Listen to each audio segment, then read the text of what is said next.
election is pass the women's reservation bill in parliament. Narendra Modi has spent 5 years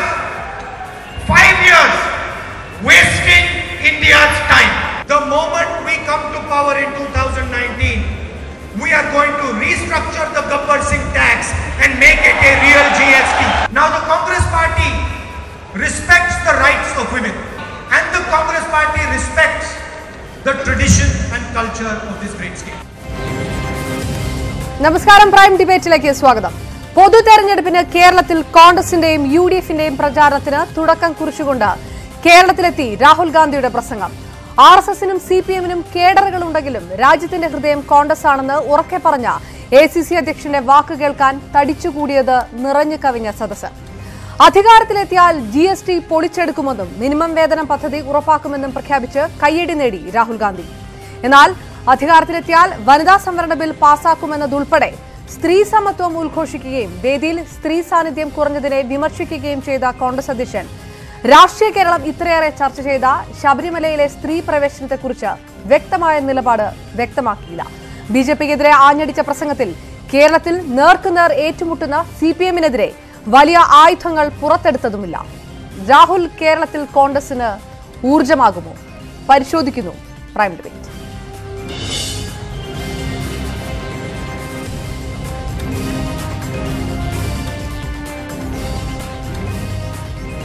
വോട്ടാകുമോ കോൺഗ്രസിന് രാഹുലിന്റെ വരവും വാക്കുകളും? പ്രേക്ഷകർക്കും ഈ വിഷയത്തിൽ പ്രതികരിക്കാം, വാട്സപ്പിലൂടെയും ഫേസ്ബുക്കിലൂടെയും.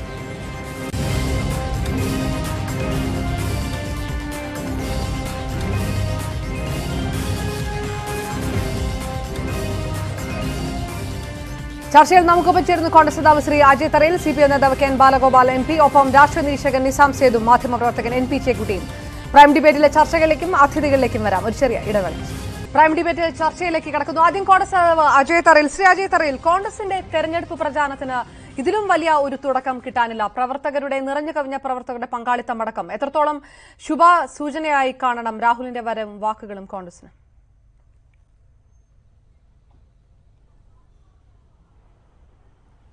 രാഹുൽ ഗാന്ധി കേരളത്തിലെ ബൂത്ത് പ്രസിഡന്റുമാരെ അഭിസംബോധന ചെയ്യാൻ വരുന്നു എന്നറിഞ്ഞപ്പോൾ മുതൽ കേരളത്തിലെ ബൂത്ത് പ്രസിഡന്റുമാരെന്ന് പറയുന്ന ഏറ്റവും അടിത്തട്ടിലുള്ള പ്രവർത്തകർ തിളച്ചു മറിഞ്ഞുകൊണ്ടാണ് ഇന്ന് ഈ മറൈൻ ഡ്രൈവിൽ എത്തിച്ചേർന്നത്.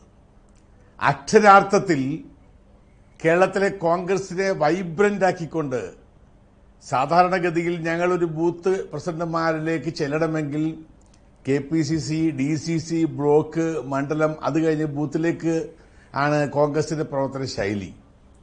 പക്ഷെ രാഹുൽ ഗാന്ധിയുടെ ഈ പുതിയ പ്രവർത്തന ശൈലിയിലൂടെ നേരിട്ട് ബൂത്തിലെ പ്രവർത്തകരെയും ബൂത്ത് പ്രസിഡന്റുമാരെയും പാർട്ടിയിലെ ഏറ്റവും അടിസ്ഥാന ഘടകങ്ങളായ ബൂത്ത് കമ്മിറ്റിയെയും വൈബ്രന്റ് ആക്കിക്കൊണ്ട് കേരളത്തിന്റെ രാഷ്ട്രീയ ഭൂപടത്തിൽ കോൺഗ്രസ് ആധിപത്യം സ്ഥാപിച്ചുകൊണ്ടുള്ള ഒരു തെരഞ്ഞെടുപ്പ് പ്രചരണമാണ് ഇത് തുടങ്ങിക്കഴിഞ്ഞത്.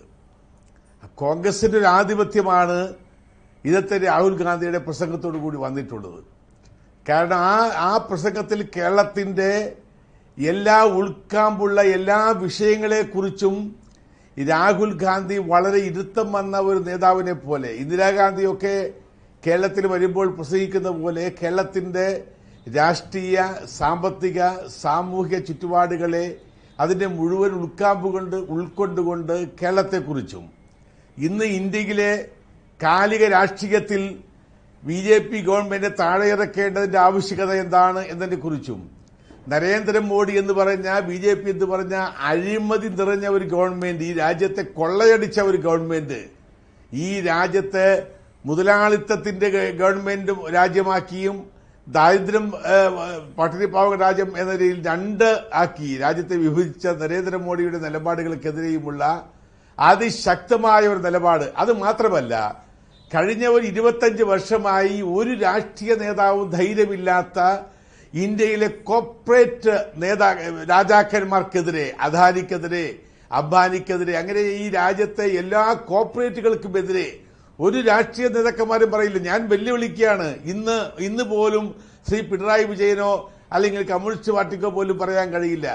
അതുപോലെ തന്നെ ഈ ഇന്ത്യയിലെ കോർപ്പറേറ്റുകൾക്കെതിരെ, കുത്തക മുതലാളിമാർക്കെതിരെ അതിശക്തമായ നിലപാട് സ്വീകരിച്ചു എന്ന് പറയുമ്പോൾ തന്നെ രാഹുൽ ഗാന്ധിയുടെ ആ സോഷ്യലിസ്റ്റ് അപ്രോച്ച് പാവങ്ങളുടെ സമീപനങ്ങൾക്ക് അറിയാൻ കഴിയും. അതുകൊണ്ട് ഞാൻ പറയുന്നു, ഇന്ന് കേരളത്തിൽ ഒരു മേൽക്കൈ നേടിക്കൊണ്ടുള്ള തെരഞ്ഞെടുപ്പ് പ്രചരണം കോൺഗ്രസ് ആരംഭിച്ചു കഴിഞ്ഞിരിക്കുന്നു. കോൺഗ്രസിന്റെ പടയോട്ടം ആരംഭിച്ചിരിക്കുന്നു. ഈ പടയോട്ടത്തിൽ ഇന്ത്യയിലെ BJP തകരുന്നതോടൊപ്പം തന്നെ കേരളത്തിലെ കോൺഗ്രസിന്റെ അവസ്ഥ വളരെ പരിതാപകരമായിരിക്കും എന്നാണ് എനിക്ക് സൂചിപ്പിക്കാനുള്ളത്.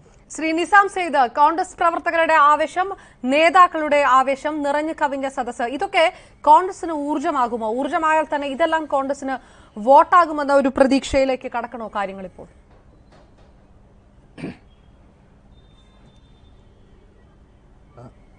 രാഹുൽ ഗാന്ധി പഴയ രാഹുൽ ഗാന്ധി അല്ല എന്ന് നമുക്ക് എല്ലാവർക്കും അറിയാം. 3 സംസ്ഥാനങ്ങൾ പോരാട്ടം നയിച്ചെത്തിയ ജേതാവാണ് രാഹുൽ ഗാന്ധി. പാർലമെന്റിനുള്ളിലും പുറത്തും നരേന്ദ്രമോദിയെ നേർക്കുനേർ വെല്ലുവിളിക്കുകയും അഴിമതി ആരോപണങ്ങളുടെ മുൾമുനയിൽ നരേന്ദ്രമോദിയെ നിർത്താൻ കഴിയുകയും ചെയ്ത പ്രഗത്ഭനായ നേതാവായി രാഹുൽ ഗാന്ധി മാറിക്കഴിഞ്ഞിട്ടുണ്ട്.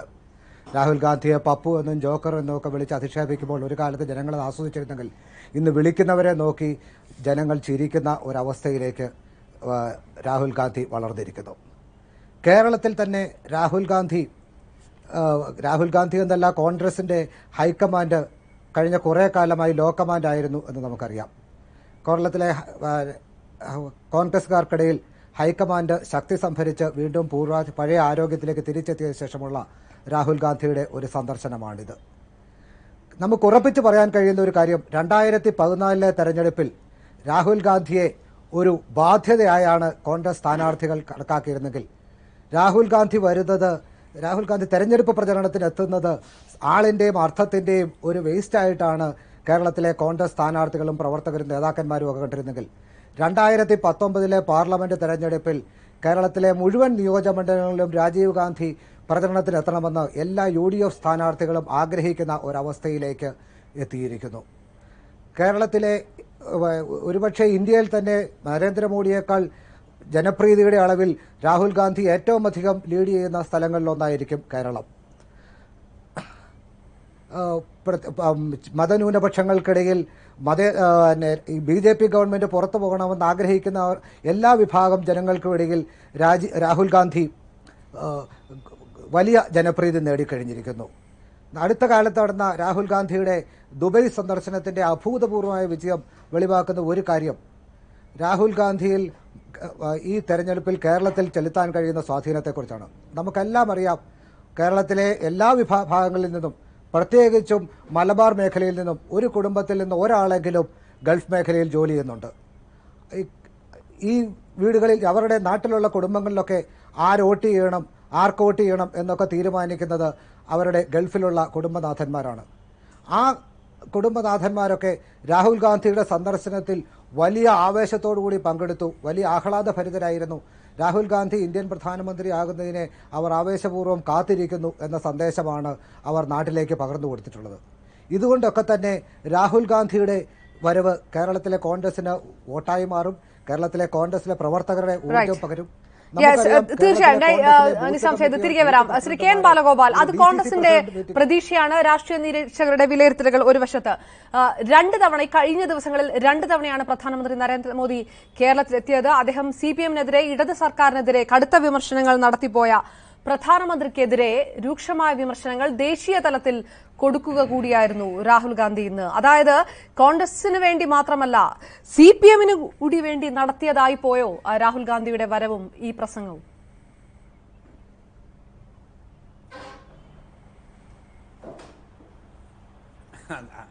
രാഹുൽ ഗാന്ധി ഇന്ന് കൊച്ചിയിൽ വന്നു, കോൺഗ്രസ് പ്രവർത്തകരെ സജീവമാക്കാൻ വേണ്ടി ഇടപെട്ടു എന്നുള്ളത് കോൺഗ്രസിനെ സംബന്ധിച്ച് നല്ല കാര്യമാണ്. എന്തായാലും കോൺഗ്രസിന്റെ പ്രവർത്തകർക്ക് രാഷ്ട്രീയം പറഞ്ഞു കൊടുക്കാനായിട്ട് രാഹുൽ ഗാന്ധി തയ്യാറായി എന്നുള്ളതും വളരെ സന്തോഷകരമായ കാര്യമാണ്. കാരണം കേരളത്തിൽ BJPയുടെ B ടീം പോലെ പ്രവർത്തിച്ചുകൊണ്ടിരിക്കുന്ന ഒരു പാർട്ടിയായി കോൺഗ്രസ് മാറിയിട്ടുണ്ട്. ഇപ്പോൾ കോൺഗ്രസ് പാർട്ടി എന്ന് പറഞ്ഞാൽ പ്രധാനമായും BJPയുടെ വർഗീയ രാഷ്ട്രീയത്തെ ചെറുക്കേണ്ടതാണ്, ഇന്ത്യ രാജ്യത്തെ സംരക്ഷിക്കേണ്ടതാണ് എന്നൊരു ബോധത്തോടുകൂടി കോൺഗ്രസ് പ്രവർത്തകരും പ്രവർത്തിക്കണം എന്നൊരു ബോധം ഉണ്ടാക്കാനായിട്ട് അദ്ദേഹത്തിന്റെ ശ്രമം ഉണ്ടായിട്ടുണ്ട്. സ്വാഭാവികമായും കോൺഗ്രസിന്റെ പ്രവർത്തകർ രാഹുൽ ഗാന്ധിയെ പോലെ അവരുടെ ഒരു അഖിലേന്ത്യാ നേതാവ് വരുമ്പോൾ സജീവമായിട്ടുണ്ടാവും. അതിനകത്ത് അദ്ദേഹം BJP-ക്കെതിരെ ചില കാര്യങ്ങൾ പറഞ്ഞു, പ്രധാനമന്ത്രിക്കെതിരെ ചില കാര്യങ്ങൾ പറഞ്ഞു എന്നുള്ളതുകൊണ്ട് CPM-ന്റെ നിലപാടുകളെ സഹായിക്കുക എന്നുള്ളൊരു സമയം എടുത്തുകൊണ്ട് പറഞ്ഞായിരിക്കില്ല. പക്ഷേ BJP-ക്കെതിരെ പറയുന്ന ഏറ്റവും ജനദ്രോഹകരമായ നിലപാടുകൾ സ്വീകരിക്കുന്ന മോഡിക്കെതിരെ പറയുന്ന ഓരോ കാര്യവും CPM എടുക്കുന്ന നിലപാടുകളെ കൂടുതൽ ശക്തിപ്പെടുത്തുന്നതാണ്, CPM-നെ ശക്തിപ്പെടുത്തുന്നതാണ് എന്നുള്ള സത്യം. കാരണം ഇന്ത്യയിൽ ഇപ്പൊ തൊട്ടുമുമ്പ് കോൺഗ്രസിന്റെ വക്താവ് പറഞ്ഞു, ഈ കോർപ്പറേറ്റുകളെ പറ്റിയൊക്കെ CPM വല്ലതും പറയാറുണ്ടോ? ശ്രീ പിണറായി വിജയൻ അടക്കമുള്ള ആളുകൾ അല്ലെങ്കിൽ ഞങ്ങളുടെ പാർട്ടി നേതാക്കന്മാർ സീതാറാം യെച്ചൂരിയും പ്രകാശ് കാരാട്ടും എസ് രാമേന്ദ്രൻ പിള്ളയും അതുപോലെ ബൃന്ദ കാരാട്ടും അടക്കമുള്ള ഞങ്ങളുടെ നേതാക്കന്മാരൊക്കെ ഈ കോർപ്പറേറ്റുകളെ പറ്റി ഞങ്ങളുടെ പൊളിറ്റ് ബ്യൂറോയും കേന്ദ്ര കമ്മിറ്റിയും പറയാറുണ്ടോ എന്ന് ചോദിക്കുന്നത് കേട്ടുകൊണ്ടിരിക്കുന്ന ആളുകൾക്ക് എന്തായിരിക്കും കോൺഗ്രസ് നേതാക്കന്മാരെ പറ്റി തോന്നുക എന്നുള്ളത് നമുക്കറിയാം.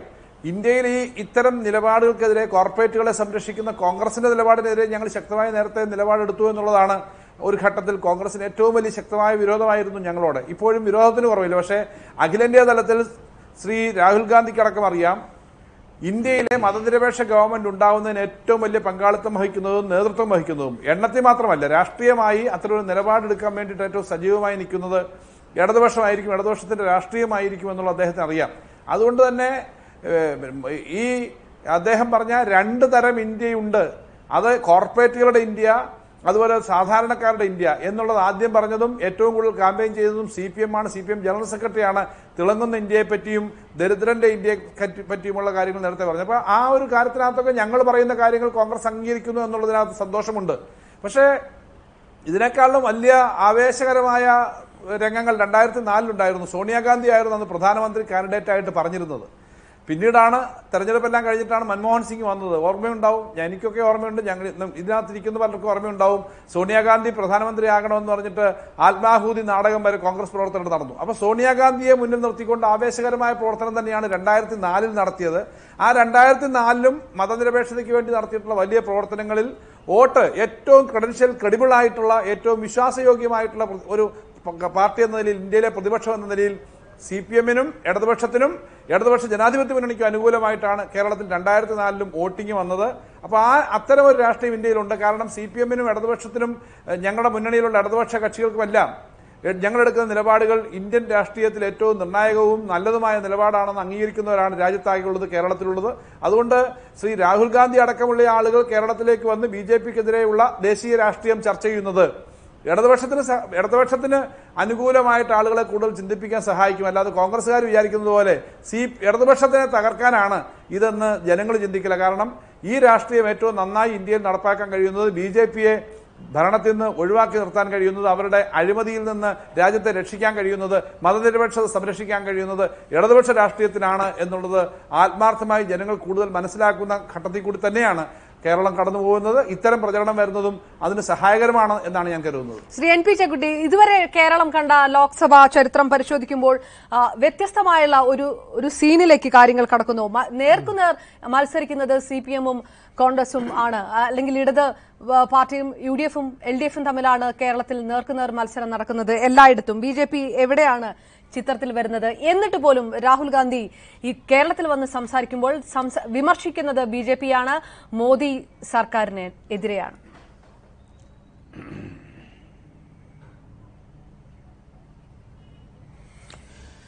പ്രധാനപ്പെട്ട കാരണം രാഹുൽ ഗാന്ധി ദേശീയ നേതാവാണ്, കോൺഗ്രസിന്റെ ദേശീയ അധ്യക്ഷനാണ്. സ്വാഭാവികമായിട്ടും കേരളത്തിൽ വരുന്നത് നമ്മുടെ ദേശീയ രാഷ്ട്രീയ കാര്യങ്ങളെക്കുറിച്ച് കൂടി സംസാരിക്കാനാണ് അദ്ദേഹം കേരളത്തിൽ വരുന്നത്. ആ ഒരു രാഷ്ട്രീയ അന്തരീക്ഷം നോക്കിക്കഴിഞ്ഞാൽ അദ്ദേഹത്തിന്റെ പ്രസംഗത്തിന്റെ പ്രധാനപ്പെട്ട ഊന്നൽ ഇന്ന് രാജ്യം നേരിടുന്ന ഗുരുതരമായ പ്രതിസന്ധികളിലേക്കാണ് എന്ന കാര്യത്തിൽ യാതൊരു തർക്കവുമില്ല. അത് തന്നെയാണ് അദ്ദേഹം പറയേണ്ടതും. കാരണം രാജ്യം ഇന്ന് നേരിടുന്ന പ്രശ്നങ്ങളെക്കുറിച്ച് വലിയ ഉത്കണ്ഠയുള്ള ഒരു വലിയ വിഭാഗം ആളുകൾ കേരളത്തിലുണ്ട്. പ്രത്യേകിച്ച് മതന്യൂനപക്ഷങ്ങളെ സംബന്ധിച്ചിടത്തോളം ഈ നിലനിൽക്കുന്ന ഭരണത്തെ സംബന്ധിച്ചുണ്ടായിരിക്കുന്ന ഉത്കണ്ഠകൾ വളരെ ഗുരുതരമാണ്. ഈ സാഹചര്യങ്ങളൊക്കെ നോക്കിക്കഴിഞ്ഞാൽ രാഹുൽ ഗാന്ധിയുടെ പ്രസംഗത്തിന്റെ ഊന്നൽ തീർച്ചയായും ശരിയായിട്ടുള്ള ദിശയിലുള്ളതാണ്. അതുകൊണ്ട് തന്നെ അത് ഏതെങ്കിലും നിലയ്ക്ക് CPM-ന് എന്താ പറയുക സന്തോഷം നൽകുന്നതാണോ, അല്ലെങ്കിൽ കേരളത്തിലെ ഇടതുപക്ഷ ജനാധിപത്യ മുന്നണിയുടെ പ്രവർത്തനങ്ങളെ സാധൂകരിക്കുന്നതാണ് എന്ന മട്ടിലൊന്നും നമുക്ക് വ്യാഖ്യാനിക്കാൻ കഴിയില്ല. കാരണം തെരഞ്ഞെടുപ്പ് ക്യാമ്പയിന്റെ തുടക്കം മാത്രമാണ് ഇപ്പൊ നടന്നിരിക്കുന്നത്. അപ്പൊ അദ്ദേഹത്തിന്റെ ഒരു മെയിൻ ഫോക്കസ് അദ്ദേഹം ഇന്ന് പ്രധാനമായിട്ട് വിവരിച്ചിട്ടുണ്ട്. പക്ഷെ കേരളത്തിലെ വിഷയങ്ങളെ സംബന്ധിച്ചും കേരളത്തിലുള്ള പ്രധാനപ്പെട്ട രാഷ്ട്രീയ ഭിന്നതകളെ കുറിച്ചും ഒക്കെ തന്നെ സംസ്ഥാന തലത്തിലെ നേതാക്കൾ, കേരളത്തിന്റെ നേതാക്കൾ തന്നെ വിശദീകരിക്കും എന്ന കാര്യത്തിൽ തർക്കമില്ല. അപ്പൊ അതുകൊണ്ടൊന്നും കേരളത്തിലെ ഇടതുപക്ഷവും കോൺഗ്രസും തമ്മിലുള്ള മത്സരത്തിന് എന്തെങ്കിലും ഒരു കുറവ് വരികയോ അല്ലെങ്കിൽ അത് തമ്മിലുള്ള ഒരു അഡ്ജസ്റ്റ്മെന്റ് ആണ് എന്ന മട്ടിൽ വരികയൊന്നും ഉണ്ടാവില്ല. എനിക്ക് തോന്നുന്നത് ഇപ്പോഴും വളരെ പ്രധാനപ്പെട്ട ഒരു വിഷയം, ഇന്ന് BJP ഉന്നയിക്കുന്ന രാഷ്ട്രീയമായിട്ടുള്ള ഭീഷണികളെ വളരെ ആഴത്തിൽ മനസ്സിലാക്കുന്നതിൽ പലപ്പോഴും നമ്മുടെ രാഷ്ട്രീയ കക്ഷികൾ പരാജയപ്പെടുന്നുണ്ട്. ഇപ്പൊ BJP ഉന്നയിക്കുന്നത് വളരെ വലിയൊരു ഹിന്ദുത്വ രാഷ്ട്രീയത്തിന്റെ മുന്നേറ്റത്തെക്കുറിച്ചിലേക്കാണ് അവർ പോകുന്നത്. അപ്പൊ സ്വാഭാവികമായിട്ടും ആ ഒരു വിഷയത്തിൽ ഊന്നിക്കൊണ്ട് മാത്രമേ നമുക്ക് ദേശീയ രാഷ്ട്രീയ കാര്യങ്ങൾ ചർച്ച ചെയ്യാൻ കഴിയുള്ളൂ. ഇന്ന് ഇന്ത്യയെ എങ്ങോട്ട് നയിക്കണം എന്നതിനെക്കുറിച്ച് പറയുന്ന സമയത്ത് ഇടതുപക്ഷത്തിനായാലും ശരി കോൺഗ്രസിനായാലും ശരി മതേതര വിശ്വാസമുള്ള മുഴുവൻ ആളുകൾക്കും ഈ ഭരണകൂടത്തിനെ തകർക്കുക, അതിനെ ഒഴിവാക്കുക എന്നുള്ളതിലാണ് ഊന്നൽ വരിക. 2004 അങ്ങനെ തന്നെയാണ് സംഭവിച്ചത്. സ്വാഭാവികമായിട്ടും 2004 ഒരു അന്തരീക്ഷത്തിലേക്ക് നമ്മുടെ ദേശീയ രാഷ്ട്രീയം തിരിച്ചു പോകും എന്നുള്ള ഒരു പ്രതീക്ഷ നൽകുന്ന തരത്തിലുള്ള ഒരു യോഗമാണ് ഇപ്പോൾ നടന്നിരിക്കുന്നത്. ശ്രീ അജയ് തറയിൽ, കേരളത്തിലെ കോൺഗ്രസ് നേതൃത്വം എങ്ങനെയാണ് കാണുന്നത്? ദേശീയ രാഷ്ട്രീയത്തെ അഭിസംബോധന ചെയ്തുകൊണ്ട് മാത്രമാണ് AICC അധ്യക്ഷന് സംസാരിക്കാൻ കഴിയുക. സർവേ ഫലങ്ങൾ മുഖവിലക്കെടുത്താൽ പോലും ഏറ്റവും കൂടുതൽ സീറ്റുകൾ ഇന്ത്യക്കാണെങ്കിൽ UPAക്ക് സഹായകരമാകാൻ പോകുന്ന അല്ലെങ്കിൽ ഉറ്റുനോക്കുന്നത് വലിയ നിർണായക ശക്തിയാകാൻ പോകുന്ന മറ്റ് ഉള്ളവർ തന്നെയാണ്. അതിൽ പ്രധാന പങ്ക് തന്നെയാണ് CPM അടക്കമുള്ള ഇടത് കക്ഷികൾക്ക്. പക്ഷേ കേരളത്തിലെ കോൺഗ്രസ് നേതൃത്വത്തെ സംബന്ധിച്ചിടത്തോളം ഒരല്പം പ്രതീക്ഷിച്ചതിനും ഒരല്പം കൂടുതൽ മൃദു സമീപനമായി പോയോ AICC അധ്യക്ഷന് ഇടത് സർക്കാരിന്റെ നിലപാടുകളോടും നയങ്ങളോടും?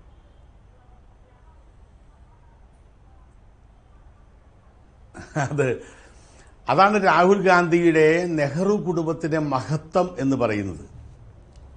ഇത് വളരെ ദുർബലമായ ഒരു രാഷ്ട്രീയ പാർട്ടിയായി ഇന്ത്യൻ രാഷ്ട്രീയത്തിന്റെ പിക്ചറിലില്ലാതെ നിൽക്കുന്ന ഒരു രാഷ്ട്രീയ പാർട്ടിയെ കടന്നാക്രമിച്ച് എന്തിനാണ് ആ പാപം പിടിച്ചു വാങ്ങുന്നത് എന്നാണ് രാഹുൽ ഗാന്ധി ചിന്തിച്ചിട്ടുള്ളത്. അത് നെഹ്റു കുടുംബത്തിന്റെ ഒരു മഹത്വമാണ്. അല്ലാതെ ഈ മാർക്സിസ്റ്റ് പാർട്ടി ഇന്ന് ഇന്ത്യൻ രാഷ്ട്രീയത്തിൽ ഒരു സംഭാവനയും ചെയ്യാൻ കഴിയാത്ത അതിദുർബലം എന്ന് മാത്രമല്ല, അടുത്ത ലോക്സഭാ തെരഞ്ഞെടുപ്പിൽ പരമാവധി വല്ല 1-2 സീറ്റ് മാത്രമായി വരാൻ പോകുന്ന ഒരു രാഷ്ട്രീയ പാർട്ടി. അപ്പോൾ ആ രാഷ്ട്രീയ പാർട്ടിയെ എന്തിനു വേണ്ടിയാണ് അതിനെ ഇത്രയേറെ കടന്നാക്രമിക്കുന്നത്, പൈശാചികമായി ആക്രമിക്കുന്നത് എന്ന് ഔന്നിത്യമുള്ള ഒരു മഹത് വ്യക്തി എന്ന നിലയിലാണ് രാഹുൽ ഗാന്ധി ചിന്തിച്ചത്. അല്ലാതെ അദ്ദേഹത്തിന്റെ ഒരു സോഫ്റ്റ് കമ്മ്യൂണിസ്റ്റ് പാർട്ടിയുള്ള അല്ലെ മാർക്സിസ്റ്റ് പാർട്ടിയുള്ള മൃദു സമീപനമല്ല എന്ന് ഞാൻ അതിനെക്കുറിച്ച് പറയാൻ ആഗ്രഹിക്കുന്നു. നിങ്ങൾക്കറിയാം, കേരളത്തിൽ RSSുമായും BJPയുമായും വളരെ ശക്തമായ നിലപാട് സ്വീകരിക്കുന്ന പാർട്ടിയാണ് മാർക്സിസ്റ്റ് പാർട്ടിയെങ്കിലും കേരളത്തിന് പുറത്തും അഖിലേന്ത്യാ തലത്തിലും BJPയുമായും RSSുമായും അമിത്ഷായുമായും അതുപോലെ നരേന്ദ്രമോദിയുമായും നല്ല ബന്ധം കാക്കുക എന്ന് മാത്രമല്ല, ഈ കഴിഞ്ഞ ദിവസം അവരുടെ ഗവർണർ അവതരിപ്പിച്ച അവരുടെ പ്രമേയത്തിൽ പോലും കേന്ദ്രവുമായി നല്ലൊരു ബന്ധത്തിൽ പോകണമെന്ന് പറഞ്ഞിരിക്കുക വഴി ഈ BJP ഗവൺമെന്റിനെ നരേന്ദ്രമോദിയെയും അമിത്ഷായെയും എത്ര കണ്ട് ദേശീയ തലത്തിൽ സോപ്പിടാൻ കഴിയുമോ അത്ര കണ്ട് സോപ്പിടുകയും കേരളത്തിൽ മാത്രം ഒരു RSS വിരുദ്ധ സമീപനം സ്വീകരിക്കുന്ന അവസ്ഥയാണ് നമുക്ക് കാണാൻ കഴിയുക. നിങ്ങൾക്കറിയാം, UPA ഗവൺമെന്റിന് പിന്തുണ പിൻവലിക്കുകയും അത് പ്രകാശ് കാരാട്ട് ഈ രാജ്യത്ത് ഏതാണ്ട് UPA ഗവൺമെന്റ് ഇരിക്കുന്ന കാലത്ത് 1000 വാൾട്ടിന്റെ ഒരു വൈദ്യുതി പ്രഭയിൽ നിന്ന പ്രകാശ് കാരാട്ട് UPA ഗവൺമെന്റ് പിന്തുണ പ്രഖ്യാപിച്ച് BJPയുമായി ഒത്തുകൂടിക്കൊണ്ട് അന്ന് മൻമോഹൻ സിംഗ് ഗവൺമെന്റിനെതിരെ അവിശ്വാസ പ്രമേയത്തിന് വോട്ട് രേഖപ്പെടുത്തിയ ശേഷം ഏതാണ്ട് 0 വോൾട്ടിന്റെ ഒരു ബൾബിന്റെ പ്രകാശമാണ് അദ്ദേഹത്തിനുണ്ടാകുന്നത്. അതിനുശേഷം അദ്ദേഹം ഇന്ത്യൻ രാഷ്ട്രീയത്തിൽ ഒരു സ്ഥലത്തും പ്രക്ഷോഭിതനായി നിന്നിട്ടില്ലെന്ന് മാത്രമല്ല, അതിനുശേഷം ഇന്ത്യയിലെ മാർക്സിസ്റ്റ് പാർട്ടി തകർന്ന് തരിപ്പണമാകുന്ന കാഴ്ചയാണ് നമ്മൾ കണ്ടുകൊണ്ടിരിക്കുന്നത്. അപ്പോൾ 87-ൽ BJPയുമായി ഉണ്ടാക്കിയ സഖ്യം അത് 96-ൽ വളരെ ബുദ്ധിപൂർവമായി കോൺഗ്രസിന്റെ സീതാറാം കേസരിയും കോൺഗ്രസ് നേതാക്കന്മാരും അതുപോലെ നരസിംഹറാവും പൊളിച്ച് എഴുതിയതിനു ശേഷം വീണ്ടും എന്താണ് മൂഷിക സ്ത്രീ പിന്നെയും മൂഷിക സ്ത്രീ എന്ന് പറയുന്ന പോലെ 87-ൽ BJPയുമായി ബാന്ധവം കാട്ടിയ അതേ മാർക്സിസ്റ്റ് പാർട്ടി 2009 അവര് BJPയുമായി ഒന്നിച്ച് കോൺഗ്രസ് എതിർക്കുന്ന ഒരു രാഷ്ട്രീയ ശൈലി സ്വീകരിച്ചു. അപ്പോൾ ആത്യന്തികമായ BJP വിരോധം ഇന്ത്യൻ രാഷ്ട്രീയത്തിൽ BJPക്കില്ല. അതാണ് ഒരു വസ്തുത. അതുകൊണ്ട് ഇന്ത്യൻ നാഷണൽ കോൺഗ്രസിനെ സംബന്ധിച്ച് BJP എതിർക്കുക എന്ന് പറയുന്നതാണ്, ഈ BJPയാണ് ഇന്ത്യൻ നാഷണൽ കോൺഗ്രസിന്റെ ഏറ്റവും വലിയ ശത്രു എന്ന ഒരു സമീപനമാണ് ശ്രീ രാഹുൽ ഗാന്ധി സ്വീകരിച്ചിട്ടുള്ളത്. അതിനകത്ത് ഈ ഒരു സമീപനത്തെക്കുറിച്ച് നമ്മൾ ചർച്ച ചെയ്തിട്ട് കാര്യമില്ല. അത് മാത്രമല്ല, കേരളത്തിൽ ഈ വരാൻ പോകുന്ന ലോകസഭാ തെരഞ്ഞെടുപ്പിൽ BJP CPMന്റെ അവസ്ഥ എന്തായിരിക്കും അതിനെക്കുറിച്ച് വ്യക്തമായ ധാരണ ഉള്ളത് കൊണ്ട് തന്നെയാണ് ഈ രാഹുൽ ഗാന്ധി ഈ തരത്തിലുള്ള ഒരു പ്രസ്താവന. അങ്ങനെയാണോ ശ്രീ നിസാം സെയ്ദ്, ശ്രീ അജയ് തറയിൽ പറയുന്നത് പോലെ മാർക്സിസ്റ്റ് പാർട്ടികളുടെ കാലം കഴിയാറായിരിക്കുന്നു കേരളത്തിൽ, അതുകൊണ്ട് ഒരു സോഫ്റ്റ് അപ്രോച്ച് സ്വീകരിക്കുകയായിരുന്നു രാഹുൽ ഗാന്ധി എന്നോ, അതോ കോൺഗ്രസ് മുന്നോട്ട് വെക്കുന്ന മഹാസഖ്യം, ഇതൊക്കെ തിരിച്ചറിയാൻ കഴിയുന്ന ജനങ്ങളാണല്ലോ കേരളത്തിൽ ഉള്ളതും. ഒരു പക്ഷേ കേരളത്തിലെ കോൺഗ്രസ് നേതൃത്വം ഒരല്പം കൂടി മൂർച്ച ACC അധ്യക്ഷന്റെ വാക്കുകളിൽ പ്രതീക്ഷിച്ചു കാണുമോ ഇടത് നേതാക്കൾക്കെതിരെ, ഇടത് സർക്കാരിനെതിരെ, ഇടത് പാർട്ടികൾക്കെതിരെ?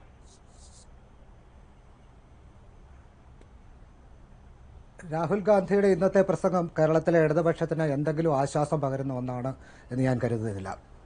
കേരളത്തിലെ LDF ഈ ലോക്സഭാ തെരഞ്ഞെടുപ്പിനെ മുൻനിർത്തി ഒരു ഗെയിം പ്ലാൻ ഉണ്ടായിരുന്നു എന്ന് തന്നെയാണ് ഞാൻ വിശ്വസിക്കുന്നത്. ആ ഗെയിം പ്ലാന്റെ ഒരു കാതൽ എന്ന് പറയുന്നത് ശബരിമല വിഷയവുമായി ബന്ധപ്പെട്ട് കേരളത്തിൽ ഹിന്ദു വോട്ടുകളിൽ കാര്യമായ ചോർച്ച LDFന് ഉണ്ടാകും എന്ന് അവർ മനസ്സിലാക്കിയിരുന്നു. പക്ഷേ അതിനെ 10 മടങ്ങ് കോമ്പൻസേറ്റ് ചെയ്യാൻ കഴിയുന്ന മറ്റ് മതന്യൂനപക്ഷ വിഭാഗത്തിൽ നിന്നും വോട്ടുകൾ ലഭിക്കും എന്ന ഒരു ഗെയിം പ്ലാനാണ് CPMനും LDFനും ഉണ്ടായിരുന്നത്. അതിനവർ അടിസ്ഥാനപരമായി ഉയർത്തിയിരുന്ന വാദം BJPയെ നേരിടാൻ കോൺഗ്രസിന് കഴിയില്ല, BJPയെ കായികമായും രാഷ്ട്രീയമായും നേരിടാൻ കഴിയുന്ന ഒരു സഖ്യവും പാർട്ടിയും CPMും LDFുമാണ് എന്നുള്ളതായിരുന്നു. 3 സംസ്ഥാനങ്ങളിലെ തെരഞ്ഞെടുപ്പ് ഫലങ്ങൾ വന്നതോടുകൂടി ആ ഒരു ആർഗ്യുമെന്റ് നിലനിൽക്കാൻ കഴിയാത്തതായി തീർന്നു. BJPയെ ദേശീയ തലത്തിലും നേരിടാൻ കോൺഗ്രസിന് മാത്രമേ കഴിയൂ എന്നുള്ള, കോൺഗ്രസിനാണ് കഴിയുന്നത്, കോൺഗ്രസിന് അതിന് കഴിയും എന്നൊരു വിശ്വാസം മതേതര വിശ്വാസമുള്ളവർക്കും അതുപോലെ തന്നെ ന്യൂനപക്ഷ വിഭാഗത്തിൽപ്പെട്ട ജനങ്ങൾക്കും വ്യാപകമായി ഉണ്ടായിട്ടുണ്ട്. അതുകൊണ്ട് തന്നെ LDFന്റെ ഒരു പ്രചരണ ആയുധം നഷ്ടപ്പെട്ട ഒരവസ്ഥയാണ് രാഹുൽ ഗാന്ധി BJPയെ കൂടുതൽ കടന്നാക്രമിക്കുന്നതിലൂടെ ഉണ്ടാകുന്നത് എന്നാണ് ശരി. അതുപോലെ തന്നെ CPMനെ വളരെ കുറച്ച് മാത്രമേ രാഹുൽ ഗാന്ധി ആക്രമിച്ചുള്ളെങ്കിൽ അജയ് തറയിൽ പറഞ്ഞ രീതിയിൽ അല്ലെങ്കിൽ പോലും CPMന്റെ കുറഞ്ഞു വരുന്ന ഒരു ദേശീയ പ്രാധാന്യത്തിന്റെ ഒരു പ്രതിഫലനം കൂടിയാണത്. 2004 ഗവൺമെന്റിനെ നിർണ്ണയിക്കുന്നതിനും അതിനൊരു ദിശാബോധം നൽകുന്നതിനുമൊക്കെ LDF ഇടതുമുന്നണികൾക്കും CPMനും കഴിഞ്ഞിരുന്നെങ്കിൽ 2019 എത്തുമ്പോഴേക്കും ദേശീയ രാഷ്ട്രീയത്തെ ഏതെങ്കിലും വിധത്തിൽ സ്വാധീനിക്കാൻ കഴിയുന്ന ഒരവസ്ഥയിലല്ല CPM എന്നുള്ളത് യാഥാർത്ഥ്യബോധമുള്ള എല്ലാവർക്കും അറിയാം. അതുകൊണ്ട് തന്നെ ഒരു ദേശീയ നേതാവ് എന്ന നിലയിൽ രാഹുൽ ഗാന്ധിയെ സംബന്ധിച്ചിടത്തോളം CPM ഒരു എതിരാളിയല്ല. അതിൻ്റെ ആ ദേശീയ നേതാവ് എന്ന ഒരു സ്റ്റേച്ചറിലുള്ള പ്രസംഗം രാഹുൽ ഗാന്ധി നടത്തുമ്പോൾ സ്വാഭാവികമായും CPMനെ ആക്രമിക്കുവാൻ അതിൻ്റെ അകത്ത് വലിയ സാധ്യതകളുമില്ല. ഞാൻ തിരികെ വരാം. ശ്രീ നിസാം സെയ്ദ്, ശ്രീ KN ബാലഗോപാൽ, ശത്രുവിന്റെ ശത്രു മിത്രമെന്നുള്ള വലിയ ഒരു രാഷ്ട്രീയ തത്വം ഇത് മനസ്സിലാക്കാതെ സംസാരിക്കുകയാണോ, അതോ കേരളത്തിലെ കോൺഗ്രസ് നേതാക്കളുടെ ശുഭപ്രതീക്ഷകൾ മാത്രമായി ചുരുങ്ങുന്നു? അജയ് തറയിലിന്റെ വാക്കുകൾ.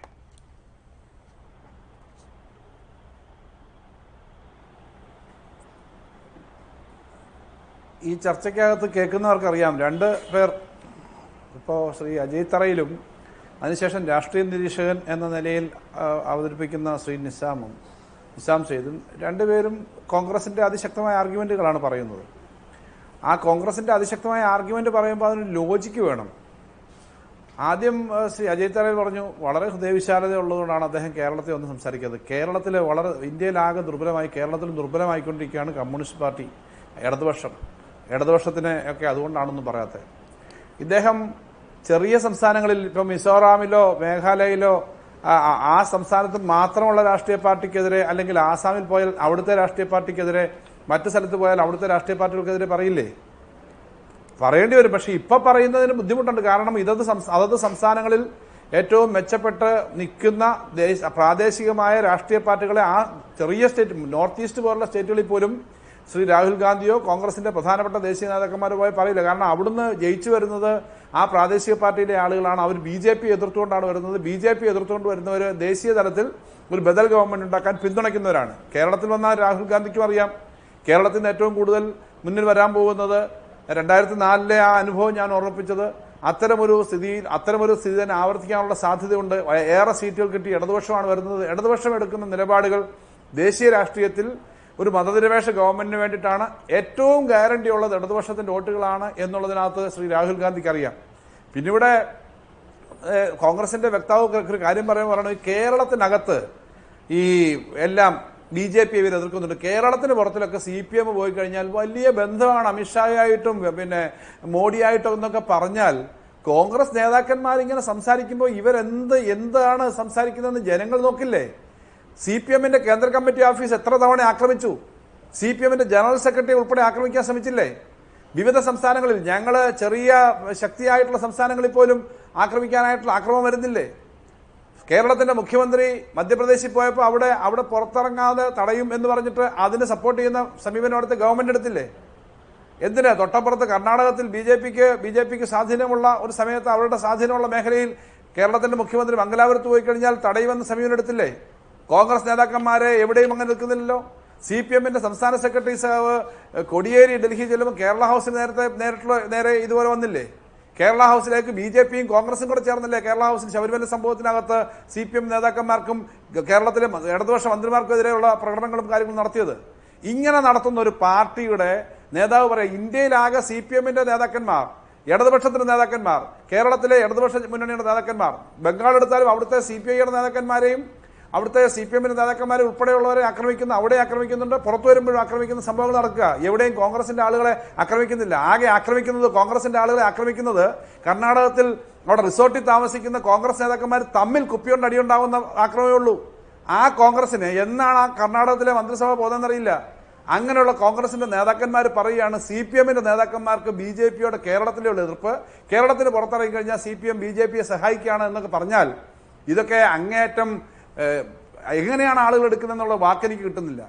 ഇങ്ങനെ ഒരു കാര്യം പറയുന്നതാണ് വളരെ സീരിയസ് ആയ ഒരു രാഷ്ട്രീയ ചർച്ചയെങ്കിൽ കൊള്ളാം. പക്ഷെ കേരളത്തിനകത്ത് ഇത്തരം കാര്യങ്ങൾ പറയുന്നെന്ന് മാത്രമേ ശ്രീ രാഹുൽ ഗാന്ധി, അതുപോലെ തന്നെ രാഷ്ട്രീയ നിരീക്ഷകനായിട്ടുള്ള ഒരാൾ രാഷ്ട്രീയം പറയുന്നതിനകത്ത് കൃത്യമായി അദ്ദേഹത്തിന്റെ രാഷ്ട്രീയം പറയാം. എന്താ കേരളത്തിനകത്ത് ഇവിടെ ശബരിമല സംഭവം കഴിഞ്ഞതിന് ശേഷം ആകെ ന്യൂനപക്ഷത്തിന്റെ വോട്ടുകളാണ് പ്രത്യേകം കണ്ണുവെച്ചത്, അല്ലെങ്കിൽ അതാണ് ലക്ഷ്യമിട്ടതെന്ന് പറയുന്നത്? ഞങ്ങൾക്ക് കേരളത്തിനകത്തെ എല്ലാ വിഭാഗത്തിന്റെ വോട്ട് ശരിക്കും കിട്ടുമെന്നുള്ള ആത്മാർത്ഥമായ വിശ്വാസവും പ്രതീക്ഷയുമാണ് ഞങ്ങൾ വിനയപൂർവ്വം മുന്നോട്ട് വെക്കുന്നത്. അതിനകത്ത് എന്തെങ്കിലും നാടകവും ഗിമ്മിക്കൊന്നും കാണിച്ചിട്ടില്ല. ശബരിമലയുടെ കാര്യത്തിനകത്ത് കൊടി താഴെ വെച്ചിട്ട് നിങ്ങൾ പോയി BJPയുടെ കൂടെ പൊക്കോ, നാമജപം കഴിഞ്ഞു, അതിനുശേഷം അയ്യപ്പ ജ്യോതി കത്തിക്കാൻ പൊക്കോ, അവസാനം വന്നിട്ട് വിശ്വാസികളല്ലാതെ ഉള്ള കുറെ ആളുകൾ മാത്രം, RSSകാർ മാത്രം നിൽക്കുന്നതിനകത്തുൾപ്പെടെ RSSകാരായി പോയില്ലേ കോൺഗ്രസിന്റെ ആളുകൾ? അത് നാട്ടിലെ ആളുകൾ കാണുന്നില്ലേ? വിശ്വാസികൾ ഇതിനൊപ്പം നിൽക്കുവോ? ഇവിടുത്തെ ന്യൂനപക്ഷ വിഭാഗങ്ങളും ഭൂരിപക്ഷ വിഭാഗം അടക്കമുള്ള ആളുകൾ ഈ കേരളത്തിനകത്ത് ഇത്രയും മതനിരപേക്ഷമായ ഒരു നിലപാടുണ്ട്, സമാധാനമുണ്ട്, നല്ലൊരു ഗവേണൻസ് ഉണ്ട്. ഇന്നലെ പ്രധാനമന്ത്രി വന്ന് സംസാരിച്ചല്ലോ, ഇന്ത്യയിൽ 60% സ്ഥലത്ത് കക്കൂസുകൾ കൊടുക്കാൻ പറ്റി. കേരളത്തിലാണെങ്കിൽ അങ്ങനെ BJPയുടെ ആവശ്യമില്ല. കേരളത്തിൽ 100%ഉണ്ട്, ഓരോ വീട്ടിലും ഒന്നിലധികം ഉണ്ട്. ഇങ്ങനെ ഡെവലപ്മെന്റ് നടക്കുന്ന വിദ്യാഭ്യാസത്തിന്റെയും ആരോഗ്യത്തിന്റെയും ഒക്കെ മേഖലയിൽ വലിയ ഡെവലപ്മെന്റ് നടക്കുന്ന സംസ്ഥാനത്ത് ആ സംസ്ഥാനത്തെ രാഷ്ട്രീയത്തെ പറ്റി ജനങ്ങൾക്കറിയാം. കേരളത്തിൽ ഈ കാര്യങ്ങൾ നടത്തിക്കൊണ്ടിരിക്കുന്നതിനകത്ത് എല്ലാവരും സഹകരിക്കും. എത്ര വലിയ എതിർപ്പ് വന്നിട്ടും രാഷ്ട്രീയമായി പ്രകോപിതരാവാതെ തന്നെ അക്രമത്തിനെയൊക്കെ സമാധാനത്തിന്റെ മാർഗത്തിൽ നേരിട്ടുകൊണ്ട് പോവുക. ഞങ്ങൾക്ക് ഒരു കാര്യം ഉറപ്പുണ്ട്, BJP അധികാരത്തിൽ നിന്ന് താഴെ ഇറക്കാൻ ഏറ്റവും ഉറപ്പായിട്ടുള്ളത് ഞങ്ങളായിരിക്കും. ഈ നാട്ടിലെ ജനങ്ങൾക്കും ആ ഉറപ്പുണ്ട്. അത് അടുത്ത മന്ത്രിസഭ കേന്ദ്രത്തിൽ രൂപീകരിക്കുന്ന സമയത്ത് മുമ്പ് 62 പേര്, അന്ന് കോൺഗ്രസിന് 141 പേരേ ഉണ്ടായിരുന്നുള്ളൂ. 62 പേരുണ്ടായിരുന്ന ഇടതുപക്ഷം പിന്തുണ കൊടുത്തത് ഒരു കണ്ടീഷനും വെക്കാതാ. ഇത് തൊഴിലുറപ്പ് പദ്ധതിയും ചില തൊഴിൽ മേഖലയിലെ കാര്യങ്ങളും ഒക്കെയുള്ള പൊതുമേഖലയെ സംരക്ഷിക്കണം എന്നുള്ളത് അല്ലാതെ ഞങ്ങൾ മന്ത്രിമാരായില്ല, ഞങ്ങളുടെ ആരും മന്ത്രിമാരാവാൻ പോയില്ല. ഇപ്പൊ കോൺഗ്രസിന് 100 സീറ്റ് കിട്ടില്ല എന്ന് എല്ലാവർക്കും അറിയാം. 90 സീറ്റിന് മേളിൽ വരത്തില്ല എന്നാണ് കണക്കുകൾ കാണിക്കുന്നത്. തീർച്ചയായും ശ്രീ കെ എൻ ബാലഗോപാൽ, അതിനുള്ള അജയ് തറയിൽ പറഞ്ഞതിനുള്ള മറുപടിയാണ് താങ്കളുടെ ഭാഗത്ത് വന്നത്. ശ്രീ അജയ് തറയിൽ, കേരളം ഇതുവരെ കണ്ട എല്ലാ പുരോഗമനങ്ങളിലും ഇതുവരെ ഭരിച്ച 2 രാഷ്ട്രീയ പാർട്ടികൾക്കും അവകാശപ്പെടാം. പക്ഷേ രാഹുൽ ഗാന്ധി ഇന്ന് വന്നപ്പോൾ സംസാരിച്ചത് മോദി സർക്കാരിനെതിരെ, നരേന്ദ്രമോദിക്കെതിരെ, നരേന്ദ്രമോദി കേരളത്തിൽ വന്ന് നടത്തിയ പരാമർശങ്ങൾക്കെതിരെ. 2 തവണ നരേന്ദ്രമോദി കേരളത്തിൽ വന്നു പോയപ്പോഴും എടുത്തു പറഞ്ഞത് ശബരിമലയെ കുറിച്ച് തന്നെയാണ്. അതിൽ CPM-നെയും ഇടത് സർക്കാരിനെ മാത്രമല്ല മോദി വിമർശിച്ചത്. കേന്ദ്രത്തിൽ ഒരു നിലപാടുള്ള കോൺഗ്രസ് കേരളത്തിൽ കാണിക്കുന്നത് 2 നിലപാടാണ്. 2 തവണയും UDF-ന് ഇരട്ടത്തപ്പാണെന്ന് നരേന്ദ്രമോദി പറയുകയും ചെയ്തു. അതായത് കേരള രാഷ്ട്രീയം ചുറ്റിത്തിരിയുന്നത് ശബരിമലയിൽ തന്നെയാണ് ഇപ്പോൾ എന്നതിൽ വലിയ തർക്കമൊന്നും വേണ്ട. എന്നിട്ടും ശബരിമല എന്ന വിഷയം പൊതിഞ്ഞു മാത്രം സംസാരിക്കുകയായിരുന്നു രാഹുൽ ഗാന്ധി. സുപ്രീം കോടതി വിധിയെക്കുറിച്ച് പരാമർശിക്കുക പോലും അദ്ദേഹം ചെയ്തില്ല. എന്തുകൊണ്ടായിരിക്കും?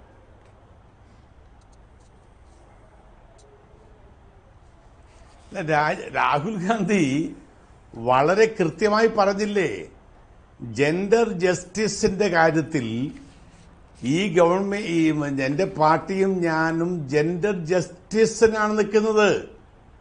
ശബരിമലയിൽ ജെൻഡർ ജസ്റ്റിസ് അല്ലല്ലോ പ്രശ്നം. ശബരിമലയിൽ ഒരു നിയന്ത്രണമാണ്, അല്ലാതെ അവിടെ ഒരു സ്ത്രീകൾക്ക് പ്രവേശനത്തിന് ഒരു നിഷേധവുമില്ല, ഒരു നിയന്ത്രണം. അത് ഈ രാജ്യത്ത് നിലനിൽക്കുന്ന ആചാര അനുഷ്ഠാനങ്ങളുടെ ഭാഗമാണ്. അതിന്റെ കൂടെയാണ് ഞാൻ നിൽക്കുന്നത്. അത് വളരെ കൃത്യമല്ലേ? ഇതുപോലെ കൃത്യമായി ആര് പറയും? അതെങ്ങനെയാണ് കൃത്യമാകും ശ്രീ അജയ് തറയിൽ? അതൊരു ബാലൻസിംഗ് ആക്ട് അല്ലേ ശ്രീ അജയ് തറയിൽ? അതൊരു ബാലൻസിംഗ് ആക്ട് അല്ലേ? നരേന്ദ്രമോദി കേരളത്തിൽ വരുമ്പോൾ പറയുന്നതും ബാലൻസിംഗ് ആക്ട് പ്രകാരമല്ല, കൃത്യമായി എതിർത്ത് പറയുന്നു. ഇടത് സർക്കാർ ചെയ്തത് ശരിയായില്ല, ഇടത് സർക്കാർ ചെയ്തത് ശരിയായില്ല ശബരിമല വിഷയത്തിൽ എന്ന് പറയുന്നു. അങ്ങനെ എന്തുകൊണ്ട് പറഞ്ഞില്ല രാഹുൽ ഗാന്ധി? അതാണ് രാഹുൽ ഗാന്ധി പറഞ്ഞത്. ഇന്ത്യ രാജ്യത്ത് കോൺഗ്രസ് നിൽക്കുന്നത് ജെൻഡർ ജസ്റ്റിസിന് വേണ്ടിയാണ്. ശബരിമലയിലെ പ്രശ്നം എന്താ? ശബരിമലയിൽ ജെൻഡർ ജസ്റ്റിസിന്റെ പ്രശ്നമല്ല. ശബരിമലയിലുള്ള പ്രശ്നം എന്ന് ഒരു റെസ്ട്രിക്ഷനാണ്. അവിടെ ഒരു കോഡ് ഓഫ് കോണ്ടക്റ്റ് ആണ്. അവിടെ സ്ത്രീകൾക്ക് പ്രവേശനമുണ്ട്. സ്ത്രീകൾക്ക് പ്രവേശനമുള്ള സ്ഥലത്ത് 10നും 50നും ഇടയ്ക്കുള്ള യുവതികൾ കയറാൻ പാടില്ല എന്ന് പറയുന്ന ഒരു നിയന്ത്രണമാണ്. ആ നിയന്ത്രണം ഒരിക്കലും ജസ്റ്റിസിന് എതിരല്ല. അത് നിങ്ങൾ മനസ്സിലാക്കുക. ജെൻഡർ ജസ്റ്റിസിന് എതിരല്ല. അതാണ് രാഹുൽ ഗാന്ധി പറഞ്ഞത്.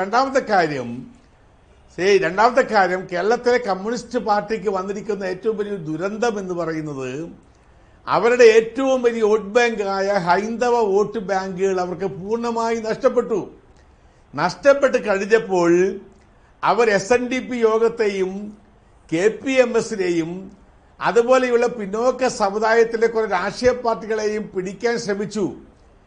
പക്ഷേ SNDP യോഗം ഉണ്ടാക്കിയ അവരുടെ രാഷ്ട്രീയ പാർട്ടിയായ BJDS വളരെ ശക്തമായി തന്നെ BJP-യോട് നിൽക്കുന്ന അവരുടെ വോട്ട് ബാങ്ക്, SNDP-യുടെ വോട്ട് ബാങ്ക് BJDS ആണ്. ആ BJDS NDA-യുടെ ഒപ്പം നിൽക്കുകയാണ്. അതുപോലെ ഈ ധീവര സമുദായം, ആ ധീവര സമുദായത്തിന്റെ മുമ്പിൽ ഒരു കമ്മ്യൂണിസ്റ്റ് നേതാവിനും ചെല്ലാൻ പറ്റാത്ത പോലെ കഴിഞ്ഞ 2 ആഴ്ചക്കാലമായുള്ള മാർക്സിസ്റ്റ് പാർട്ടി സമീപനം കൊണ്ട് ആ പിന്നോക്ക സമുദായം ഒരാൾ പോലും ആ പാർട്ടിയെ അംഗീകരിക്കാൻ തയ്യാറാകാത്ത താങ്കൾക്ക് വ്യക്തമാക്കാൻ കഴിയുമോ ശബരിമല വിഷയത്തിൽ രാഹുൽ ഗാന്ധി പ്രകടിപ്പിച്ച നിലപാട് എന്താണ്? മോദി സർക്കാരിനെ പോലെ അല്ലെങ്കിൽ നരേന്ദ്രമോദി വന്നതുപോലെ അത് ഇടത് സർക്കാരിനെ പ്രത്യക്ഷമായി അദ്ദേഹത്തിന് വിമർശിക്കാമായിരുന്നു. അതുണ്ടായില്ല. സ്ത്രീ സ്വാതന്ത്ര്യത്തിനൊപ്പമാണ്, ഒപ്പം ആചാരാനുഷ്ഠാനങ്ങൾക്കൊപ്പമാണ് എന്ന് വെച്ചാൽ എന്താണ് മനസ്സിലാക്കേണ്ടത്? ശബരിമലയിൽ സ്ത്രീകൾക്ക് കയറാം, അവരുടെ തലയിൽ തേങ്ങ എറിയാനും സ്വാതന്ത്ര്യമുണ്ട്. അങ്ങനെയാണോ? എന്തുകൊണ്ടാണ് ആ നിലപാട് വ്യക്തമായി അദ്ദേഹം പറയാതിരുന്നിട്ടുണ്ടാവുക? താങ്കൾക്ക് മനസ്സിലായോ ആ നിലപാട് എന്താണ്? ഈ തെരഞ്ഞെടുപ്പിലെ മുഖ്യ വിഷയം ശബരിമലയായി നിലനിർത്തുക എന്നുള്ളത് കോൺഗ്രസിന്റെ താല്പര്യമല്ല. ശബരിമലയായി നിലനിർത്തണം എന്നുള്ളത് ഒരുപക്ഷെ LDF-നും BJP-ക്കും നിർബന്ധമായും താല്പര്യമുണ്ടായേക്കാം. അതുകൊണ്ട് ഈ തെരഞ്ഞെടുപ്പിലെ വിഷയം ശബരിമല അല്ലാതാക്കി മാറ്റുക എന്നുള്ളതാണ് കോൺഗ്രസിന്റെ താല്പര്യം എന്നുള്ളതാണ് രാഹുൽ ഗാന്ധിയുടെ സമീപനത്തിൽ നിന്ന് ഞാൻ മനസ്സിലാക്കുന്നത്.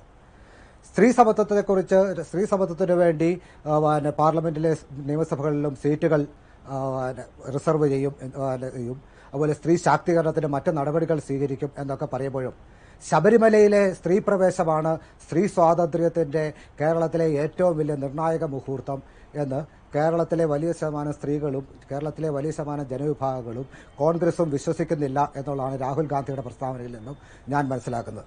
അതനുസൃതമായി സ്ത്രീ സ്വാതന്ത്ര്യത്തിന് വേണ്ടിയുള്ള വിഷയങ്ങളിൽ ഞങ്ങൾ വളരെയധികം ശക്തമായി നിലകൊള്ളുമെങ്കിലും ശബരിമല എന്ന വിഷയത്തിൽ അതൊരു സ്ത്രീ സ്വാതന്ത്ര്യത്തിന്റെ പ്രധാനപ്പെട്ട ഒരു വിഷയമാണ് എന്ന് കോൺഗ്രസ് കരുതുന്നില്ല. അല്ലെങ്കിൽ രാഹുൽ അങ്ങനെ പക്ഷേ ശ്രീ നിസാം സെയ്ദ് മറ്റു സമയങ്ങളെ പോലെയല്ല, മാസങ്ങളോളം ഒരു സംസ്ഥാനം സ്തംഭിക്കുന്ന രീതിയിലേക്ക് അക്രമ സംഭവങ്ങൾ പോയ ഒരു വിഷയമാണ്. അങ്ങനെ അത് തീരെ രാഷ്ട്രീയത്തെ ബാധിക്കുന്നതേ അല്ല എന്നൊരു നിലപാട് കോൺഗ്രസ് എടുക്കുമോ? 100 നിലപാടുണ്ട് കോൺഗ്രസ് നേതാക്കൾക്ക് ഈ വിഷയത്തിനകത്ത്. അങ്ങനെ താങ്കൾ പറയുമ്പോൾ കോൺഗ്രസ് ആ വിഷയത്തിനകത്ത് കടക്കുന്നേയില്ല, അത് തെരഞ്ഞെടുപ്പിനെ ബാധിക്കുകയില്ല എന്ന് കരുതാൻ മാത്രം കരുതുമോ കോൺഗ്രസ്? തെരഞ്ഞെടുപ്പിനെ ബാധിക്കില്ല എന്നല്ല ഞാൻ പറഞ്ഞത്.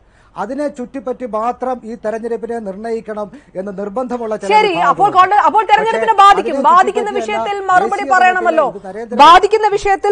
പറയണമല്ലോ. ഞാൻ തിരികെ വരാം. ശ്രീ നിസാം സെയ്ദ്, എൻ പി ചേക്കുട്ടി, കൃത്യമായ രീതിയിൽ ഇപ്പോൾ ശ്രീ നിസാം സെയ്ദ് പറഞ്ഞല്ലോ, ശബരിമലയിൽ കോൺഗ്രസ് അത് വലിയ വിഷയമായി ഉയർത്തിക്കാണിക്കാൻ സാധ്യതയില്ല എന്നതുകൊണ്ടോ അതോ 10 മുതൽ 100 വരെ നിലപാടുള്ള ഒരു നിലപാട് തന്നെ കോൺഗ്രസ് ആവർത്തിക്കുന്നതിന്റെ ഭാഗമായിട്ടോ രാഹുൽ ഗാന്ധി എന്തുകൊണ്ട് ഇടതുപക്ഷ സർക്കാരിനെ വിമർശിക്കുന്നില്ല, അല്ലെങ്കിൽ നിലപാട് വ്യക്തമാക്കുന്നില്ല ശബരിമലയിൽ?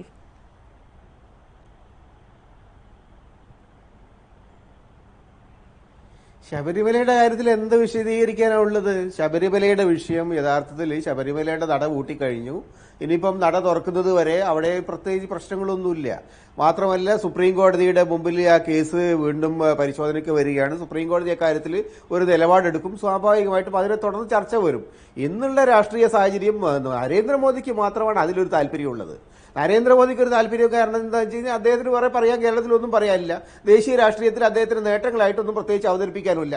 ഉള്ളത് ഈ ഡിമോണിറ്റൈസേഷനാണ്. ഡിമോണിറ്റൈസേഷൻ റിസൾട്ട് എന്താണെന്ന് നാട്ടിലുള്ള എല്ലാ ജനങ്ങൾക്കും അറിയാം. അല്ലെങ്കിൽ GST അറിയാം. GST കൊണ്ടും പ്രത്യേകിച്ച് ഗുണമൊന്നും കിട്ടിയില്ല. അപ്പൊ നരേന്ദ്രമോദിയെ സംബന്ധിച്ചിടത്തോളം അദ്ദേഹം 2 തവണ ഇവിടെ വന്നിട്ടും കേരളത്തിലെ ജനങ്ങളെ ബോധ്യപ്പെടുത്തുന്ന തരത്തിലുള്ള ഭരണ നേട്ടങ്ങളെ കുറിച്ചൊന്നും അദ്ദേഹത്തിന് പറയാനില്ല.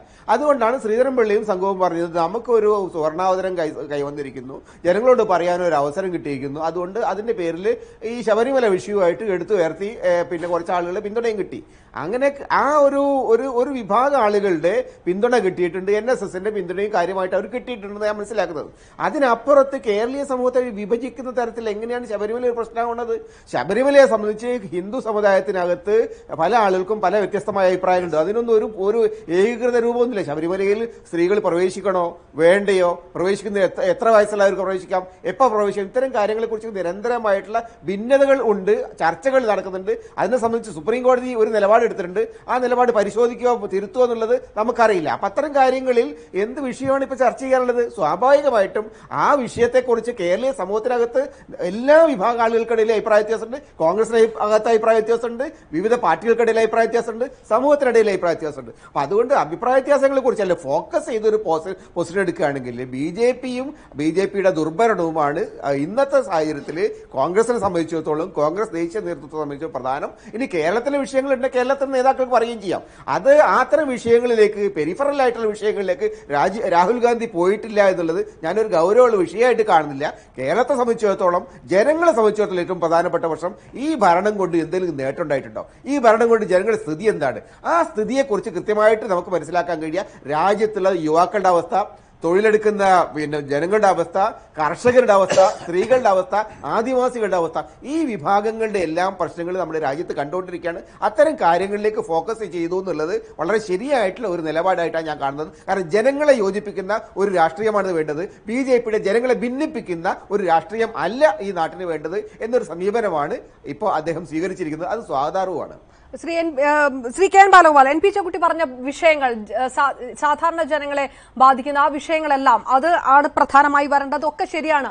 എങ്കിൽ പോലും പെരിഫറൽ മാത്രമാണോ ശബരിമല എന്ന വിഷയം? അതിനകത്ത് ഫോക്കസ് ചെയ്ത് ഒരു നിലപാട് വ്യക്തമാക്കേണ്ടതായി ആവശ്യമുണ്ടായിരുന്നില്ലേ? സ്ത്രീകൾക്ക് പോലും പൊതു ഇടങ്ങളിൽ സുരക്ഷയില്ല എന്ന് പറയുകയായിരുന്നു രാഹുൽ ഗാന്ധി. പരോക്ഷമായി അദ്ദേഹം എന്താണ് സൂചിപ്പിച്ചത് എന്ന ചോദ്യം ചോദിക്കണം. CPM എങ്ങനെയാണ് കാണുന്നത് ശബരിമല പൊതിഞ്ഞു മാത്രം പറഞ്ഞ ACC അധ്യക്ഷന്റെ നിലപാടിനെ?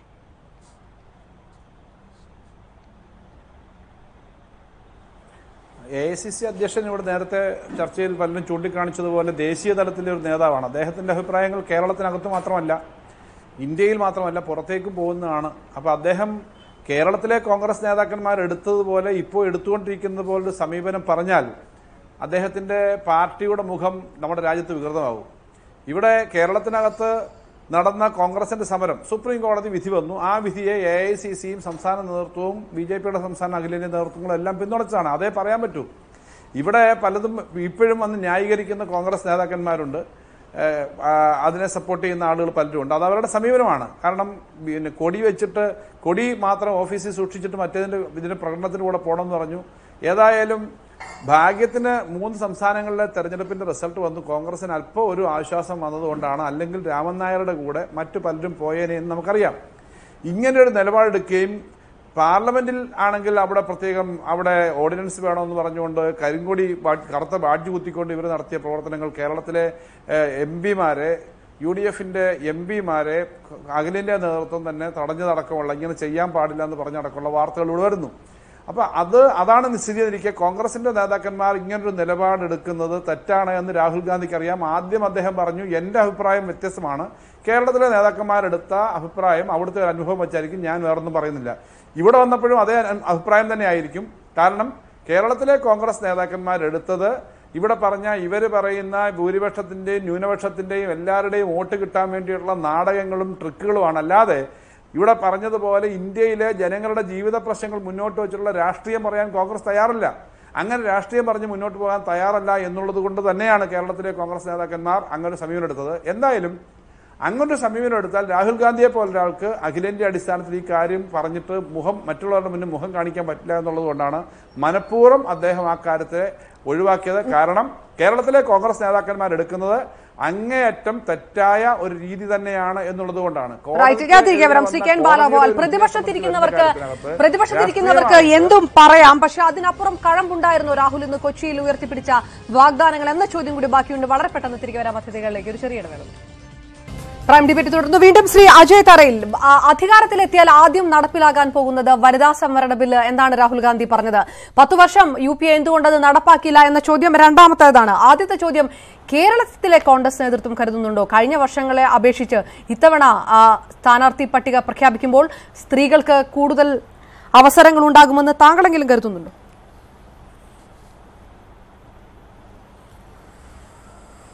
തീർച്ചയായിട്ടും ചെറുപ്പക്കാർക്കും സ്ത്രീകൾക്കും കൂടുതൽ പ്രാധാന്യം നൽകിക്കൊണ്ടുള്ള ഒരു സ്ഥാനാർത്ഥി പട്ടികയായിരിക്കും UDFന്റെ ഭാഗത്തുണ്ടാകാൻ പോകുന്നത്.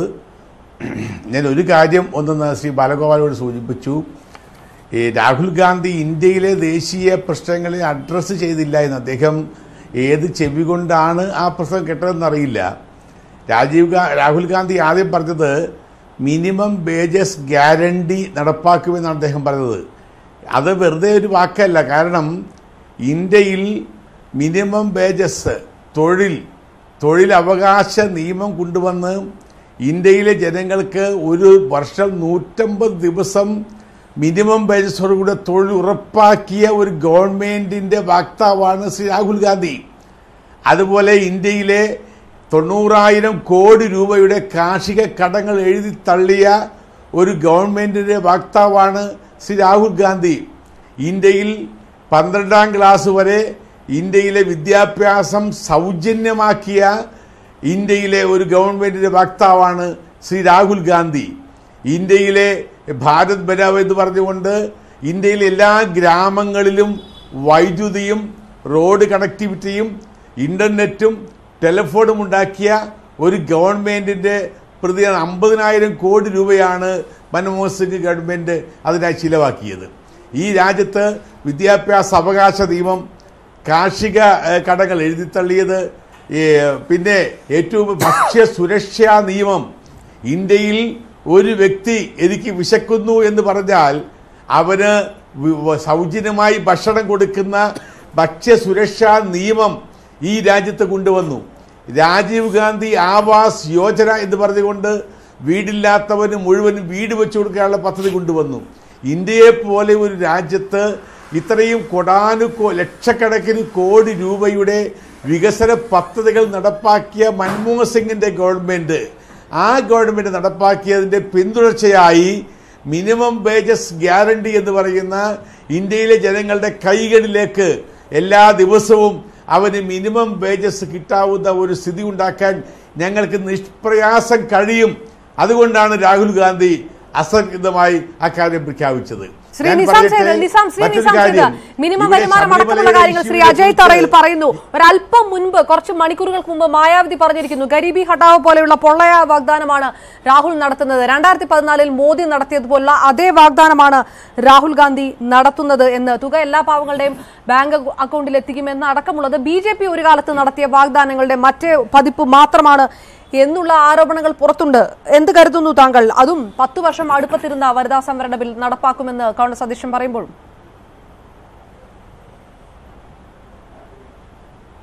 വനിതാ സംവരണ ബില്ലിനെ കുറിച്ച് എനിക്ക് വലിയ പ്രതീക്ഷകളില്ല. അതുപോലെ തന്നെ കോൺഗ്രസ് ലിസ്റ്റിൽ കേരളത്തിൽ നിന്ന് ഒന്നിലധികം വനിതകൾ ഉണ്ടാകാനുള്ള സാധ്യതയും ഉണ്ട് എന്ന് ഞാൻ കരുതുന്നില്ല. പക്ഷേ മാനിഫെസ്റ്റോ പ്രകടന പത്രികയുമായി ബന്ധപ്പെട്ട് കോൺഗ്രസിനും രാഹുൽ ഗാന്ധിക്കും ഇന്ന് മറ്റന്നത്തേക്കാളും വിശ്വാസ്യതയുണ്ട് എന്ന് തന്നെയാണ് ഞാൻ കരുതുന്നത്. കാര്യം 2004 കോൺഗ്രസിൻ്റെ പ്രകടന പത്രികയിൽ ഉൾപ്പെട്ടിരുന്ന കാര്യമാണ് ദേശീയ തൊഴിലുറപ്പ് പദ്ധതി നടപ്പിലാക്കും എന്നുള്ളത്. അതുപോലെ തന്നെ വിവരാവകാശ നിയമം നടപ്പിലാക്കും, വനാവകാശ സംരക്ഷണ നിയമം നടപ്പിലാക്കും, ഭക്ഷ്യസുരക്ഷാ ബിൽ നടപ്പിലാക്കും എന്നുള്ളതൊക്കെ 2004 2009 കോൺഗ്രസ് പ്രകടന പത്രികയിൽ ഉണ്ടായിരുന്നതാണ്. അതൊക്കെ തന്നെയാണ് മറ്റൊരു പാർട്ടിയുടെയും പ്രകടന പത്രികയിൽ ഈ വാഗ്ദാനങ്ങൾ ഇല്ലാതിരുന്നു എന്നതും സത്യമാണ്. അതുകൊണ്ട് തന്നെ കോൺഗ്രസ് അതൊക്കെ നടപ്പിലാക്കി എന്നുള്ളതും ഈ കഴിഞ്ഞ നിയമസഭാ തെരഞ്ഞെടുപ്പ്, ഈ 5 സംസ്ഥാനങ്ങളിലേക്കുള്ള നിയമസഭാ തെരഞ്ഞെടുപ്പ് കാലത്ത് അധികാരത്തിലെത്തിയാൽ കാർഷിക കടങ്ങൾ എഴുതിത്തള്ളും എന്ന് പറഞ്ഞതും അത് വളരെ ധൃതിയിൽ തന്നെ നടപ്പിലാക്കാൻ കാണിച്ച ആ തയ്യാറെടുപ്പും എല്ലാം അങ്ങനെ കാണോ ശ്രീ എൻ ബാലഗോപാൽ? പ്രതിപക്ഷത്തിരിക്കുന്നവർക്ക് എന്തും പറയാം എന്നതിനപ്പുറത്തേക്ക് വനിതാ സംവരണ ബില്ല് അദ്ദേഹം നിസാം സെയ്ദ് തന്നെ തള്ളിക്കളഞ്ഞിരിക്കുന്നു. എന്ത് പ്രതീക്ഷയാണ് അങ്ങനെ 10 വർഷം മാറ്റിവെച്ച ഒരു ബില്ലിനെ കുറിച്ച് കോൺഗ്രസ് അധ്യക്ഷൻ വീണ്ടും പറയുമ്പോൾ അത് നടപ്പാകുമെന്നുള്ള പ്രതീക്ഷ കേരളത്തിലെ കോൺഗ്രസ് നേതാക്കൾ അജയ് തറയിൽ അടക്കമുള്ളവർ പ്രകടിപ്പിക്കുകയും ചെയ്യുമ്പോൾ?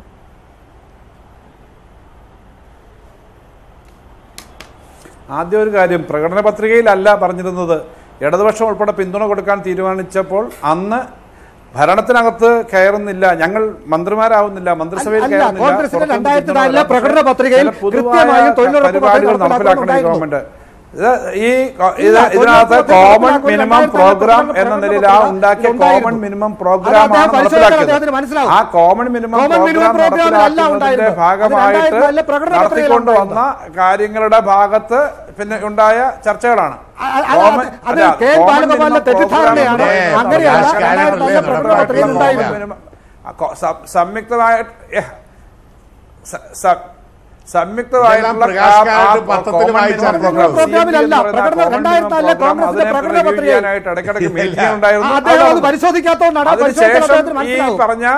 ഈ പറഞ്ഞ പല കാര്യങ്ങളും ആദ്യഘട്ടം കഴിഞ്ഞിട്ട് രണ്ടാമത്തെ UPA ഗവൺമെന്റ് വന്നപ്പോൾ ഇത് മൊത്തം പോയത് നമുക്കറിയാം. അദ്ദേഹം അസ്വസ്ഥനാവുന്നതൊക്കെ അസ്വസ്ഥനായിക്കോട്ടെ, ചർച്ചയിലെ ഒരു മര്യാദയൊന്നും അല്ലത്. രണ്ടാമത് ഒന്നാം UPA ഗവൺമെന്റ് നിലപാട് കാരണം ഇടതുപക്ഷം പിന്തുണ വെച്ച് ഗവൺമെന്റ് വന്നു. രണ്ടാമത് അത് താങ്കൾ UPAയുടെ ആളാണ്, കോൺഗ്രസിന്റെ ആളാണെന്ന് അതുകൊണ്ട് ഞാൻ പറഞ്ഞത്, നിങ്ങൾ നിരീക്ഷകനെന്ന് വന്ന ഒരു കോൺഗ്രസ്സുകാരനാണെന്നുള്ളത്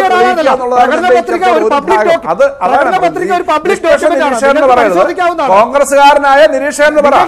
ഞാൻ പറഞ്ഞോട്ടെ, നിരീക്ഷകന്മാർ സംസാരിക്കാൻ സമ്മതിക്കാതിരിക്കരുത്. ഞാൻ രണ്ടാമത്തെ ഭാഗം പറഞ്ഞോട്ടെ. രണ്ടാമത് വന്ന UPA ഗവൺമെന്റ് രണ്ടാം ഘട്ടത്തിലെ ഗവൺമെന്റ് ഉണ്ടാക്കിയ അഴിമതികളുടെ കേസ് രാഹുൽ ഗാന്ധിയും സോണിയാഗാന്ധിയും എല്ലാം നിൽക്കുന്ന സമയത്ത് തന്നെ ഉള്ളതാണ്. ആ അഴിമതിയാണ് കോൺഗ്രസിനെ വലിയ തകർച്ചയിലേക്ക് എത്തിച്ചത്. ഇവിടെ ഈ നേട്ടങ്ങൾ ഗ്ലിറ്ററിംഗ് ആയിട്ടുള്ള നേട്ടങ്ങളല്ല, ഏറ്റവും വലിയ അതുപോലെ തന്നെ മറ്റ് കൽക്കരി കോമൺ മിനിമം പ്രോഗ്രാമിന്റെ ഭാഗമായിട്ട് നടന്ന കാര്യങ്ങളാണ് ആദ്യത്തെ ഒരു 3-4 വർഷം നടന്നത്.